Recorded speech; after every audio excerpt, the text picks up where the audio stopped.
ಬೆಂಗಳೂರಿನಲ್ಲಿ ನಿಲ್ಲದ ಬೈಕ್ ಕಳ್ಳರ ಹಾವಳಿ. ಅಮ್ಮ ಶಕ್ತಿಪೀಠ ಶ್ರೀ ಕಾಟೇರಮ್ಮ ಟೆಂಪಲ್ ಹೊಸಕೋಟೆ ಟೆಂಡರ್ ಪಾರ್ಕಿಂಗ್ನಲ್ಲಿ ನಿಲ್ಲಿಸಿದ ಬೈಕೇ ಕಳ್ಳತನವಾಗ್ಬಿಟ್ಟಿದೆ. ದೇವಸ್ಥಾನಕ್ಕೆ ಬಂದಿದ್ದ ವೇಳೆಯೇ ಇಂಥದೊಂದು ಘಟನೆ ಜರುಗಿದೆ. ಹೊಸಕೋಟೆ ತಾಲೂಕಿನ ಕಂಬಳಿಪುರ ಕಾಟೇರಮ್ಮ ದೇವಸ್ಥಾನದ ಬಳಿ ನಡೆದಿರುವಂತಹ ಕೃತ್ಯವಿದು. ಪಾರ್ಕಿಂಗ್ ಏಜೆನ್ಸಿ ಅವರಿಗೆ ಕೇಳಿದ್ರೆ ನಾವೇನ್ ಮಾಡೋದು ಅಂತ ಬೇಜವಾಬ್ದಾರಿ ಉತ್ತರವನ್ನ ಕೊಡ್ತಾರೆ. ಹಾಗಾದ್ರೆ ಪಾರ್ಕಿಂಗ್ಗೆ ಇಷ್ಟಕ್ಕೂ ನಾವು ಗಾಡಿ ಯಾಕಾದ್ರೂ ನಿಲ್ಲಿಸಬೇಕು ಅನ್ನೋದು ಬೈಕ್ ಸವಾರನ ಪ್ರಶ್ನೆಯಾಗಿತ್ತು. ಇನ್ನು ಚಿಕ್ಕಸಂದ್ರದ ನಿವಾಸಿ ಶಶಿಕಾಂತ್ ಅವರ ಸ್ಪ್ಲೆಂಡರ್ ಬೈಕ್ ನಂಬರ್ ಆದಂತಹ KA 04 KA 2856 ಈ ಬೈಕ್ಗೆ ಕಳ್ಳತನವಾಗಿದ್ದು, ಬೈಕ್ ಕಳ್ಳತನದ ದೃಶ್ಯ ಸಿಸಿ ಕ್ಯಾಮೆರಾದಲ್ಲಿ ಸೆರೆಯಾಗಿದೆ. ಇನ್ನು ಈ ಸಂಬಂಧ ಸೂಲಿಬೆಲೆ ಪೊಲೀಸ್ ಠಾಣೆಯಲ್ಲಿ ಪ್ರಕರಣ ದಾಖಲಾಗಿದ್ದು, ಈ ಒಂದು ವ್ಯಾಪ್ತಿಯಲ್ಲೇ ಇಂಥದ್ದೊಂದು ಘಟನೆ ಜರುಗಿದೆ. ಕಳುವಾದ್ರೆ ಅದಕ್ಕೊಂದು ಒಳ್ಳೆ ಸೇಫ್ಟಿನೂ ಮಾಡಿಲ್ಲ. ಅಲ್ಲಿ ಟಿಕೆಟ್ ಕೊಡ್ತಾರೆ, ಅದರಲ್ಲಿ ಗಾಡಿ ನಂಬರ್ಸ್ ಮೆನ್ಷನ್ ಮಾಡಲ್ಲ, ಏನು ಮಾಡಲ್ಲ. ಸುಮ್ಮನೆ ಟಿಕೆಟ್ ಕೊಡ್ತಾರೆ, ದುಡ್ಡು ತಗೋತಾರೆ, ಅಷ್ಟೇ ಇದು ಮಾಡ್ತಾರೆ. ಗಾಡಿಗಳು ಸೇಫ್ಟಿ ಇಲ್ಲ, ಅದನ್ನು ಸ್ವಲ್ಪ ಕ್ರಮ ತಗೋಬೇಕು. ಗಾಡಿ ಸೇಫ್ಟಿ ಇಲ್ಲ, ಅಲ್ಲಿ ಟಿಕೆಟ್ಗಳು ಮಾತ್ರ ತಗೋತಾರೆ, ದುಡ್ಡು ಮಾತ್ರ ಚೆನ್ನಾಗಿ ತಗೋತಾರೆ, ಗಾಡಿ ಸೇಫ್ಟಿ ಮಾತ್ರ ಇಲ್ಲ. ಈ ಹಿಂದೆನೂ ಕೂಡ 9 ಗಾಡಿ ಏನೋ ಕಳುವಾಗಿದೆ ಅಂತೆ, ಇನ್ನೂ ಯಾವುದೂ ಇದು ಆಗಿಲ್ಲ. ಇವಾಗ ನಾನು ಸೇರಿದ್ರೆ 10 ಗಾಡಿ ಆಗುತ್ತೆ. ಈ ಥರ ಆದರೆ ಹೆಂಗೆ ನಮ್ಮಂಥವ್ರಿಗೆ? ಸಾಲ ಫೀಲ ಮಾಡಿ ನಾವು ಲೋನ್ ಮೇಲೆ ಗಾಡಿಗಳು ತೊಗೊಂಡಿರ್ತೀವಿ. ಈ ಥರ ಎಲ್ಲ ಮಾಡಿದ್ರೆ ಇದಕ್ಕೆಲ್ಲ ಹೊಣೆ ಪಾರ್ಕಿಂಗ್ನವ್ರೆ ತಾನೆ. ಅವ್ರು ಟಿಕೆಟ್ ಅಲ್ಲಿ ತೊಗೊಂಡಿರ್ತಾರೆ, ಪಾರ್ಕಿಂಗ್ ಎಲ್ಲ ಮಾಡಿರ್ತೇವೆ, ಅದ್ರ ಜವಾಬ್ದಾರಿ ಅವರೇ ಇರ್ತಾರೆ, ಅದಕ್ಕೆಲ್ಲ ಅವರೇ ಹೊಣೆ. ಇದನ್ನು ಕ್ರಮ ತಗೋಬೇಕು ಸರ್. ನನ್ನ ಹೆಸರು ಬಂದ್ಬಿಟ್ಟು ಶಶಿಕಾಂತ್.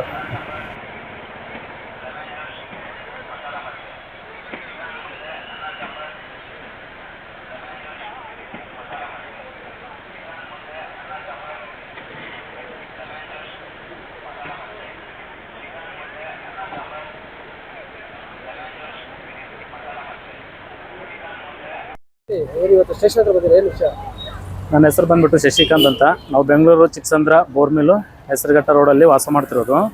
ನಾವು ಭಾನುವಾರ ಅಂದಂತೂ ನಾನು, ನನ್ನ ಹೆಂಡತಿ, ನಮ್ಮ ಅತ್ತೆ, ನಮ್ಮ ನಾದಿನಿ 4 ಜನ ಸೇರಿ 2 ಗಾಡಿ ತೊಗೊಂಡು ಹೊಸಕೋಟೆ ತಾಲೂಕು ಹತ್ರ ಕಂಬಳಿಪುರ ಕಾಟೇರಮ್ಮ ಟೆಂಪಲ್ಗೆ ಬಂದಿದ್ದೀವಿ. ಅಲ್ಲಿ ಗಾಡಿ ಪಾರ್ಕಿಂಗ್ ಮಾಡಿಬಿಟ್ಟು ದೇವಸ್ಥಾನ ಒಳಗಡೆ ಹೋಗಿದ್ದೀವಿ. ಬೆಳಗ್ಗೆ 9:30ಗೆ ಪಾರ್ಕಿಂಗ್ ಮಾಡಿಬಿಟ್ಟು ದೇವಸ್ಥಾನ ಒಳಗಡೆ ಹೋಗಿದ್ದೀವಿ. ಪಾರ್ಕಿಂಗ್ ಮಾಡಿಬಿಟ್ಟು ಒಳಗಡೆ ಹೋಗಿ ದೇವಸ್ಥಾನ ಮುಗಿಸ್ಕೊಂಡು ಮಧ್ಯಾಹ್ನ 1 ಗಂಟೆ ಬರೋಷ್ಟರಲ್ಲಿ ನಮ್ಮ ಗಾಡಿ ಕಳುವಾಗಿದೆ ಸರ್, ಸ್ಪ್ಲೆಂಡ್ರು. ಇವಾಗ ಇದು ಮಾಡಬೇಕು ಸರ್ ಕೇಸ್. ಯಾರು ಕೇಳಿಲ್ವ ಓನರ್ಗೆ? ಕಳುವಾದ್ಮೇಲೆ ಅಲ್ಲಿ ಇರೋದು ಇನ್ಚಾರ್ಜ್ ಆಗಿರೋ ಅವ್ರು ಕರೆಸ್ಬಿಟ್ಟೆ, ನಾನು ಕರೆಸ್ದೆ. ಅವ್ರು ಬಂದಾಗ ಇಲ್ಲಿ ಯಾವುದೂ CC ಕ್ಯಾಮ್ರಾ ಫುಟೇಜ್ ಇಲ್ಲ, ಇಲ್ಲೇನು ಪಾರ್ಕಿಂಗ್ ಮಾಡಿದ್ರೆ ಅಂತ ಅವರೇ ನಮಗೆ ಕ್ವಶನ್ ಮಾಡಿದ್ರು. ಆಮೇಲೆ ನಾನೇ ಹುಡುಕ್ದೆ, ಅಲ್ಲಿ CC ಕ್ಯಾಮ್ರಾ ಇತ್ತು, ಅವ್ರನ್ನ ಕರೆಸ್ಬಿಟ್ಟು ನಾನು CC ಕ್ಯಾಮ್ರಾ ಫುಟೇಜ್ ತೆಗಿಸ್ಬಿಟ್ಟೆ. ತೆಗೆಸಾದ್ಮೇಲೆ ಅವ್ರು ಬಂದ್ಬಿಟ್ಟು CC ಕ್ಯಾಮ್ರಾ ಫುಟೇಜ್ ಎಲ್ಲ ತಗೊಟ್ಟಾದ್ಮೇಲೆ ಚೆಕ್ ಮಾಡಿದೆ. ಅದರಲ್ಲಿ ಯಾರು ಕದಿದ್ದಾರೆ ಅಂತ ಅನ್ನೋದು ವಿಡಿಯೋ ಎಲ್ಲ ಬಂದೆ, ಬಟ್ ಅವ್ನ ಮುಖ ಕ್ಲಿಯರಾಗಿ ಕಾಣಿಸ್ತಾ ಇಲ್ಲ. ಪಾರ್ಕಿಂಗ್ ಮಾಡೋದಿತ್ತಲ್ಲ ಹುಡುಗ ಮಾಡಿದ್ದ.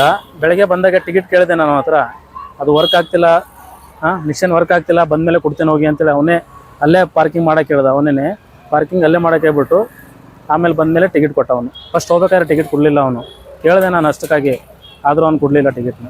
ಯಾರ ಮೇಲೆ ಅನುಮಾನ ಇದೆಯಾ? ನಮಗೆ ಈ ಪಾರ್ಕಿಂಗ್ ಮೇಲೆ ಅನುಮಾನ. ಅದನ್ನು ತೊಗೊಂಡ್ಬಂದು ಅದಕ್ಕೆ ಯಾವುದು ಸಂಬಂಧಪಟ್ಟ ಪೊಲೀಸ್ ಸ್ಟೇಷನ್ಗೆ ಬಂದುಬಿಟ್ಟೆ, ಸೂಲಿಬೆಲೆ ಪೊಲೀಸ್ ಸ್ಟೇಷನ್ಗೆ ಬಂದೆ. ಅಲ್ಲಿ ಬಂದುಬಿಟ್ಟು ಪೊಲೀಸ್ ಜೊತೆ ಮಾತಾಡಿದೆ, ಕೇಸು ಇದು ಮಾಡೋಕ್ಕೆ ಹೇಳಿದೆ. ಅವರು ಸರ್ವರ್ ಡೌನ್ ಇದೆ ಅಂತೇಳಿ ಕೇಸ್ ಇದು ಮಾಡಿಲ್ಲ. ವಿಡಿಯೋ ಎಲ್ಲ ತೋರಿಸ್ಬಿಟ್ಟೆ ಅವರಿಗೆ. ಅದು ತೋರಿಸು ಆದಮೇಲೆ ಅವರು ಬೆಳಗ್ಗೆ ಬನ್ನಿ ಅಂತ ಹೇಳಿದ್ರು. 17ನೇ ತಾರೀಕು ನಾನು ಬಂದಿದ್ದೆ. 18ನೇ ತಾರೀಕು ಬೆಳಗ್ಗೆ 11 ಗಂಟೆಗೆ ಬರೋಕ್ಕೆ ಹೇಳಿದ್ರು. ಮತ್ತು ಇವತ್ತು 11 ಗಂಟೆಯಿಂದ ಇಲ್ಲೇ ವೇಟ್ ಮಾಡ್ತಿದ್ದೀವಿ, ಇನ್ನೂ ಇದು ಆಗಿಲ್ಲ, ಅದನ್ನು ಇನ್ನೂ ಸರ್ವರ್ ಇಲ್ಲ ಅಂತವ್ರೆ. ಈ ಥರ ಎಲ್ಲ ಇದ್ರಿ ಸರ್. ಇಷ್ಟೊತ್ತು ಬೆಳಗ್ಗೆಯಿಂದ ವೇಟ್ ಮಾಡ್ತಾಯಿದ್ದೀವಿ, ಇವಾಗ ರೆಡಿ ಆಗ್ತದೆ ಅಂತ ಹೇಳ್ತಾರೆ. ನೋಡೋಣ, ಇನ್ನೂ ರೆಡಿ ಆಗುತ್ತೋ ಆಗಲ್ಲ ಗೊತ್ತಿಲ್ಲ.